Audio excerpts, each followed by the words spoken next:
Matt Cardona, the former Zack Ryder, for those of you that have been living under a rock for the last couple years, was on the Insight podcast with Chris Van Vleit this week, talking all about his classic indie run that he's been on in the last couple years. No doubt one of the most prolific independent runs in recent history. Still the internet champion, as he says here on this podcast. But it was in this particular clip right here, Chris was asking Matt about if he has any plans to go back to the WWE. Have they contacted them? Have they not? Does he want to go back? And if he does go back, will he go back as Zack Ryder or will he go back as Matt Cardona? Check out this clip. And I feel like if you did go back to WWE, you wouldn't be Zack Ryder. You'd be Matt Cardona. I mean, if it was up to me, if I would ever go back, it would be as me. Always ready, Matt Cardona. Now, if there was going to be a surprise run-in or a Royal Rumble something, if the always ready music hit or the woo-woo hit, which one would get a bigger pop? I understand. Sure. You know, the Zack Ryder would, but I don't want to live in the past. You know what I'm saying? Like, I'm 37 years old. I'm in the prime of my career.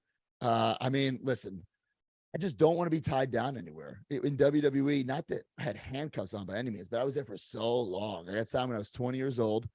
When did we get fired? 2020. So I was there for like 14 years. It's a long time, you know. So now it's my chance to make my own schedule and be my own boss and branch out and do all these other things, whether it be grow the Major Wrestling for Your podcast, or, you know, I just did the Last Match musical. I did a fucking musical, you know, all these things that I'm getting to try now. It just, I don't want to be tied down anywhere. I don't want to, hey, is this okay? Can I do this? I don't want to do that. Yeah, I think there were some rumors going around a couple weeks ago that WWE did have some interest in bringing in both Matt and Chelsea back to the WWE. And Matt has been on record that if he does go back, he's going back as Matt Cardona. He's not going back as Zack Ryder, and he's not going to do the woo-woo-woo bullshit. Ryder has completely reinvented himself. Matt Cardona on the independent scene is, like I said, the most prolific independent wrestler in the business. He's been on every major independent. He's won championships in the major independents. He's had trending, spotlight, high-profile matches. He's done everything that you could possibly do to get yourself over on the independent level. When he calls himself the internet champion and he says that he is now, and always will be forever the internet champion, I think nobody does it better than Matt Cardona. I think he's the blueprint on how you do this. Certainly the Young Bucks were the blueprint prior to that. I think the Young Bucks had it down to a sweet science on how to monetize and make the most out of your independent career. And even before him, Colt Cabana. Colt Cabana was like the prototype. He was like version 1 of indie wrestler making himself a shit ton of money.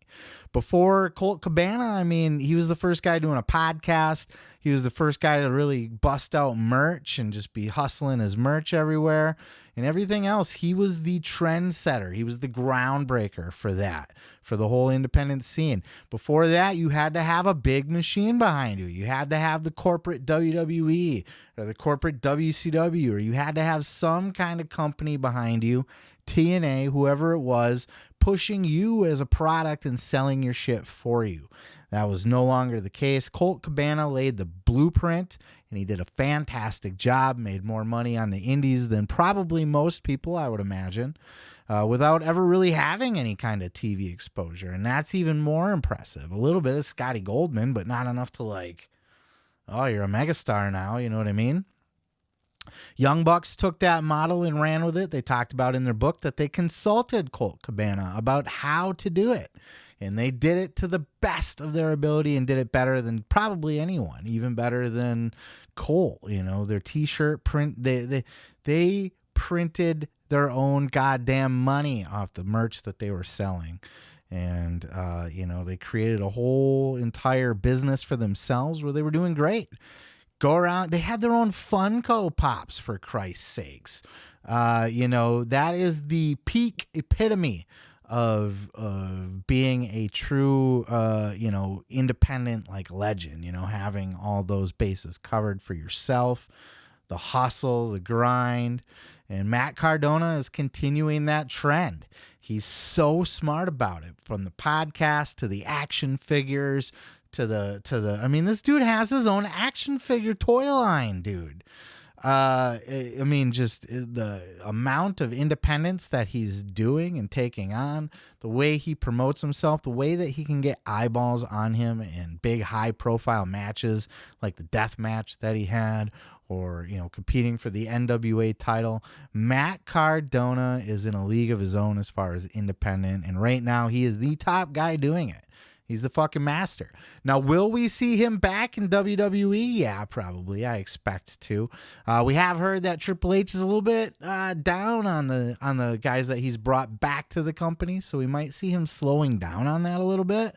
But I don't think he can go wrong bringing back Chelsea and Matt. I think those two know how to hustle. They know how to grind. They know how to get themselves over. And I don't think they're going to be as complacent as some of these other talents that have been brought back by Triple H to little to disappointing results. So I think he would be an excellent hire, but it sounds like he's got more to get out of his system. He's going to be one of those guys. I talked about this last week with FTR, talking about wanting to take a year off before they sign another TV deal.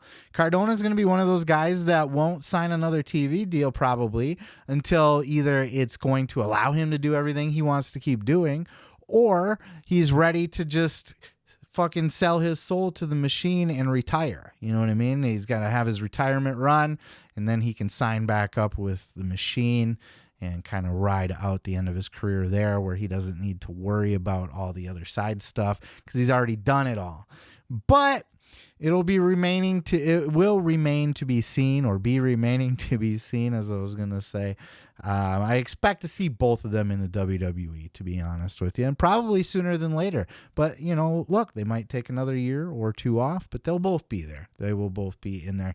And I'm looking forward to seeing it. And I'm looking forward to seeing what a Matt Cardona can achieve in WWE as Matt Cardona, because he's a main event player, in my opinion. I truly believe so. And Chelsea too. Chelsea can hang with, she's very talented and she's only getting better, and she can hang with anybody else on that roster. So excited to see it. But what do you think? Let me know down in the comments below, and on to the next. Oh yeah, thanks for checking out the video. Yeah, don't forget to subscribe.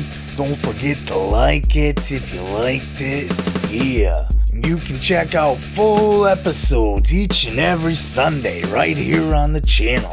Oh yeah, dig it.